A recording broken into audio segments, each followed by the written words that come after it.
أعوذ بالله من الشيطان الرجيم. بسم الله الرحمن الرحيم. وإذا لقوا الذين آمنوا قالوا آمنا وإذا خلا بعضهم إلى بعض قالوا أتحدثونهم بما فتح الله عليكم ليحاجوكم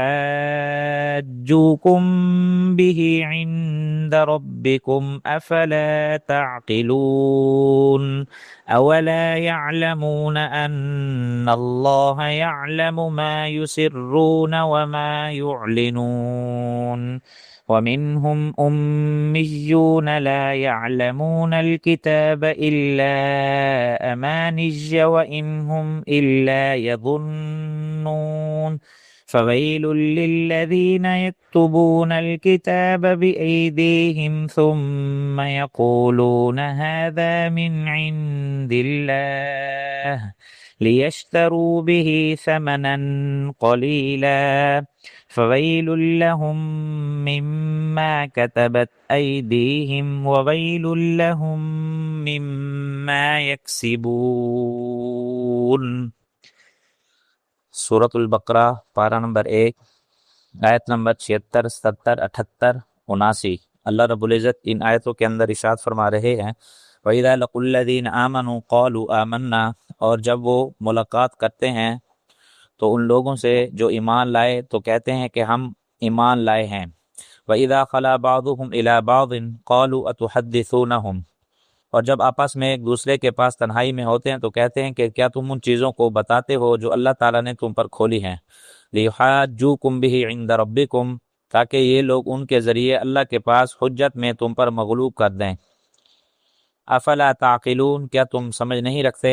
اولا يعلمون ان اللہ يعلم ما يسرون وما يعلنون، کیا یہ لوگ نہیں جانتے کہ بلا شبہ اللہ تعالیٰ جانتے ہیں جو کچھ چھپاتے ہو جو تم ظاہر کرتے ہو.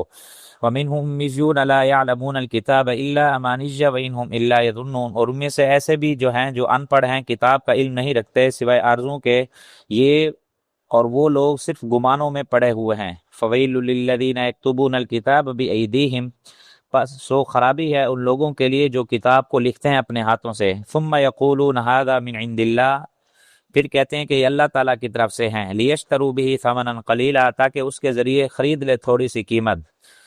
فویل لہم مما کتبت ایدیہم وویل لہم مما یکسبون، سو ہلاکت ہے ان کے لیے جو ان کے ہاتھوں نے لکھا ہے، اور بڑی ہلاکت ہے ان کے لیے اس کی وجہ سے جو وہ کسب کرتے ہیں. آیت نمبر 76 اور 77 کا خلاصہ یہ ہے کہ یہودیوں کی منافقت، عام منافقین کا طریقہ تھا کہ مسلمانوں کے سامنے کہتے تھے کہ ہم مسلمان ہیں، اور تنہائیوں میں اپنے سرگنوں سے کہتے کہ ہم تو تمہارے ساتھ ہیں. اسی طرح یہودی منافق بھی مسلمانوں کے ساتھ یہ ظاہر کر دیتے تھے کہ ہم ایمان لے آئے ہیں. اسی ظاہر کرنے کے لیے یہ بھی کہتے دیتے کہ تورات شریف میں ایسا ایسا لکھا ہے. اس میں حضرت محمد رسول اللہ صلی اللہ تعالی وسلم کی بعثت کی بشارت اور آپ کی علامات اور صفات موجود ہیں.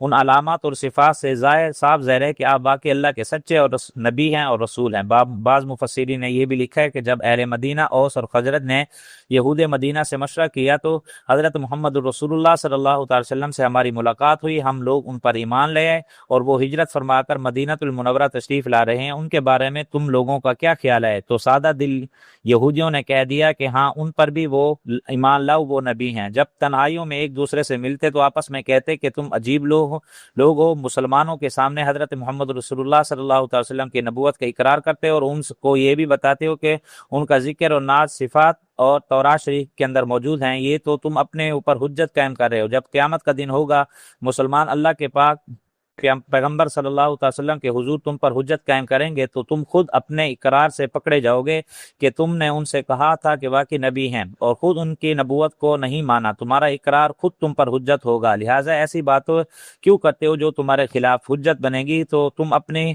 سمجھ نہیں رکھتے کہ خود اپنے اقرار کی چھری کے سے خود اپنے آپ کو ذبح کر رہے ہو. یہ کیسی بے وقوفی کی بات ہے؟ مسلمانوں پر حق ظاہر کر کے خود کو اس کے خلاف کرو گے. قیامت کے دن مسلمان تم پر حجت قائم کریں گے. اور ان میں سے آیت نمبر 78 کا خلاصہ یہ ہے یہودیوں کی جھوٹی آرزویں. اس آیت میں یہودی جاہل ان پڑھ عوام کا تذکرہ فرمایا، یہ لوگ نہ تو راہ شریف پڑھ سکتے ہیں اور نہ کسی طرح کا علم رکھتے تھے، البتہ جھوٹی آرزو میں الجھے ہوئے ہیں۔ یہ لوگ سمجھتے ہیں کہ ہم جنت میں ضرور جانا چاہیں گے، ضرور جائیں گے، اگر عذاب بھی ہوا تو تھوڑے دن دوزخ میں رہیں گے، اور ہم انبیاء کرام علیہم السلام کی نسل ہیں، اللہ تعالیٰ کے محبوب اور مقرب ہیں، ان کی اولاد میں سے، اور نبوت صرف ہماری ہی اندر چلے گی وغیرہ وغیرہ۔ بہت سی جھوٹی آرزوؤں میں مبتلا تھے، خیالات کی دنیا میں پڑے ہوئے تھے، اپنی نجات اور اللہ کے ہاں محبوب بننے کے خیالی پلاؤ پکاتے رہتے تھے، ان خیال میں کہ ان کے خیال میں نہ اللہ کے نبی محمد رسول اللہ صلی اللہ علیہ وسلم کے جھٹلانے سے ان کے محبوب عند اللہ ہونے میں فرق آتا تھا، اور نہ سود کھانے سے ان کی دینداری کو کسی قسم کا کوئی بھیس پہنچا تھا، نہ کسی طرح کے برے اعمال ان کو آخرت کی فکر لاحق ہوتی تھی۔ اپنے بارے میں جو جھوٹی آرزو میں بیٹھے تھے، جو خوش گمانوں میں کے اندر دنیا بسائے ہوئے تھے، اسی میں مست ہے۔ اور آیت نمبر 79 کا خلاصہ یہ ہے کہ اس آیت میں یہودی علماء کی بدفعلی اور دھاندلی حب دنیا کی وجہ سے ان کے بربادی کا تذکرہ فرمایا۔ عوام جب علماء کے پاس جاتے تھے، ان سے مسائل معلوم کرتے تھے، ساتھ ہی رشوت بھی دے دیتے تھے، تو وہ لوگ سائل کی رضامندی کے لیے اس کی مرضی کے مطابق مسئلہ بتا دیتے تھے، خود اپنے ہاتھ سے مسئلہ لکھتے تھے اور عوام کو باور کراتے تھے، اور یہ اللہ تعالیٰ کی طرف سے ہے، اور کہتے کہ یہ اللہ تعالیٰ کی طرف سے، اور تورات شریف میں بھی یوں ہی نازل ہوا ہے۔ جو شخص رشوت نہ لیتا اس کے لیے مسئلہ عدل بدل نہیں کرتے تھے۔ ان کے علماء تعریف کتاب اللہ کے مجرم بھی تھے اور رشوت خوری کے گناہ بھی مبتلا تھے۔ اللہ جل شانہ نے ان کا حال بیان فرمانے کے بعد ارشاد فرمایا، ان کے لیے دونوں وجہ سے ہلاکت ہے اور بربادی ہے، اللہ تعالیٰ کی کتاب میں تاریخ کی وجہ سے بھی، اور اس وجہ سے کہ بھی وہ حرام مال کماتے ہیں، اور باقی رہنے والی آخرت کی نعمتوں کے مقابلے میں حقیر دنیا کی کچھ نقدی لینے پر راضی ہیں۔ سیدنا محمد رسول اللہ صلی اللہ علیہ وسلم پر ایمان لاتے ہیں، اپنے عوام کو اسلام قبول کرنے پر آمادہ کرتے ہیں، حضرت صلی اللہ علیہ وسلم کی نعت اور صفات جو تورات شریف میں موجود تھی پاتے تھے، اسے واضح طور پر بتاتے، تو اس میں ممکن تھا کہ ظاہری دنیا میں کمی ہو جاتی لیکن آخرت کے ثواب سے مالا مال ہو جاتے، لیکن انہوں نے حقیر دنیا کو ترجیح دی، تھوڑے سے فانی کے مقابلے میں آخرت کے ہمیشہ رہنے والی نعمتوں کے سے ہاتھ دھو بیٹھے اور مستحق عذاب ہوئے۔ ان کے عوام میں اگرچہ بے پڑھے لوگ بھی تھے، لیکن اتنا تو ہر عقل مند ہو سکتا ہے کہ جو شخص پیسہ لے کر ایک بات بتایا اور جو پیسہ نہ دے اسے دوسری بات بتاتے تھے، ایسا شخص کیسے اہل حق ہو سکتا ہے؟ ایسے شخص پر دین میں اعتماد کرنا سراسر حماقت ہے، جس میں سراسر ہلاکت ہے۔ اللہ رب العزت دعا ہے کہ اللہ رب العزت ہمیں دین پر استقامت نصیب فرمائے اور صراط مستقیم پر چلے اور حق والوں کے ساتھ رکھے۔